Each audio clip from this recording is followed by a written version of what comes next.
Hello everyone, welcome back to kitchen tales. আশা করি সকলে খুব ভালো আছেন। সামনেই আসতে চলেছে জন্মাষ্টমী, আর তার জন্য আপনাদের সাথে শেয়ার করতে চলেছি ছেনা গজার রেসিপি।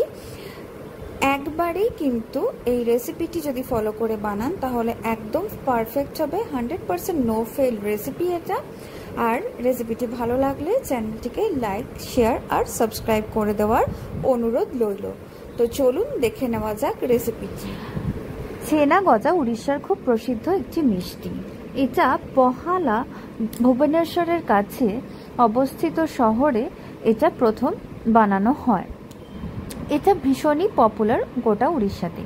কথা বলতে বলতে ফুল ক্রিম মিল্ক আমি নিয়েছিলাম 1 লিটার। সেটাকে জাস্ট একটা বলক চলে আসার পর, মানে একবার ফুটে ওঠার পর, আমি গ্যাসের ফ্লেম অফ করে একটুখানি ঠান্ডা হতে দিয়েছিলাম 5 থেকে 7 মিনিট।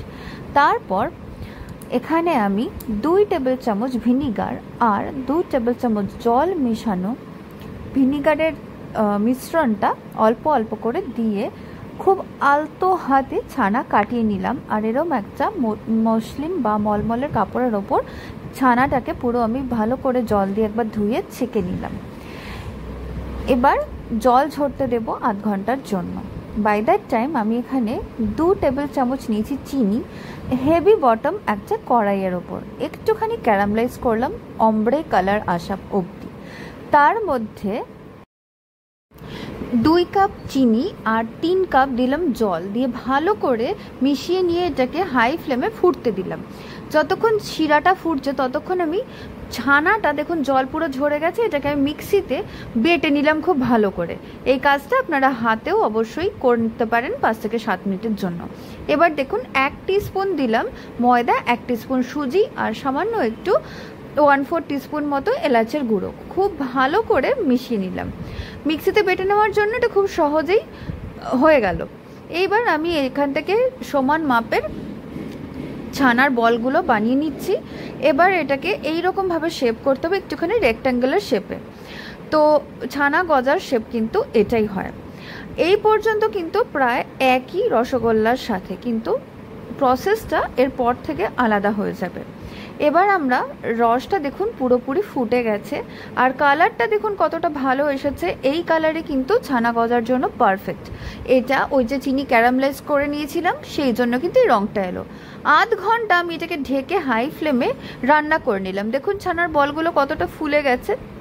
এবার আমি এটাকে একটা হাতার সাহায্যে ভাবে উল্টে দেব, প্রত্যেকটাকে এক সাইড করে উল্টে দেব।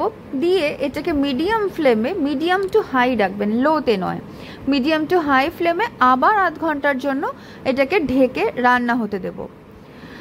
এটা বানাতে একটু সময় লাগে ঠিকই, কিন্তু ভীষণই সুস্বাদু হয় খেতে। আর যতটা দেখে মনে হচ্ছে প্রচণ্ড মিষ্টি, কিন্তু অতটা মিষ্টি নয় এটা। এবার দেখুন আধ ঘন্টা পর রসটা একটু গাঢ় হয়ে গেছে, তাই সামান্য একটু গরম জল আমি এখানে অ্যাড করছি, মোটামুটি 1 হাতা মতো। আপনারাও রসটা চেক করে নেবেন যাতে 2 তারের রস কখনোই না হয়। আবার আমি এভাবে ঢেকে দিলাম, ঢেকে আধ ঘন্টার জন্য আমি রান্না হতে দিলাম। এবার দেখুন ওপর দিকটা একটু ফেটে ফেটে এসেছে ঠিকই, কিন্তু ওতে কোনো অসুবিধা নেই। ওটা যেহেতু চিনির রসটা ঘন হয়ে যায় তাই এরকম একটু হয়, ওতে কোনো ভয় পাওয়ার ব্যাপার নেই। আবার আমি কি করছি, একটা স্প্যাচুলার সাহায্যে সাইডটাকে চেঞ্জ করে দিচ্ছি। এই প্রসেস 3 বার করতে হয় আধ ঘন্টার জন্য। আবার আমি আধ ঘন্টার জন্য লাস্ট এটাকে ঢেকে রান্না হতে দেব। এবার দেখুন এটা পুরোপুরি রেডি হয়ে গেছে। এবার আমি ওই রসের মধ্যেই একে 2 থেকে 3 ঘন্টার জন্য রেখে দেব। এবার এক্সেস রসটা আমি ঝরিয়ে নেব। একটা ছাঁকনির ওপর এইভাবে সব কটা ছানা গজা আমি তুলে নিচ্ছি। এতক্ষণ রসে জাল হওয়ার জন্য এটা কিন্তু রসগোল্লার মতো অতটা সফট হয় না, বাইরে থেকে একটুখানি শক্ত হয়, কিন্তু ভেতর থেকে অসম্ভব মজার হয় খেতে, ভীষণই রসালো একটি মিষ্টি। আর এটা কথিত আছে জগন্নাথদেবের পছন্দের মিষ্টি। তাই আসন্ন জন্মাষ্টমীতে আপনারা কিন্তু অবশ্যই এটা বানিয়ে দেখবেন আর আমাকে কমেন্ট সেকশনে জানাতে ভুলবেন না। আরও এরকম প্রচুর মিষ্টি রেসিপি জানতে, হেলদি রেসিপিও জানতে আমার চ্যানেলটিকে লাইক, সাবস্ক্রাইব, শেয়ার করে দেবেন, পাশে থাকবেন, কমেন্ট করে জানাবেন কেমন লাগলো।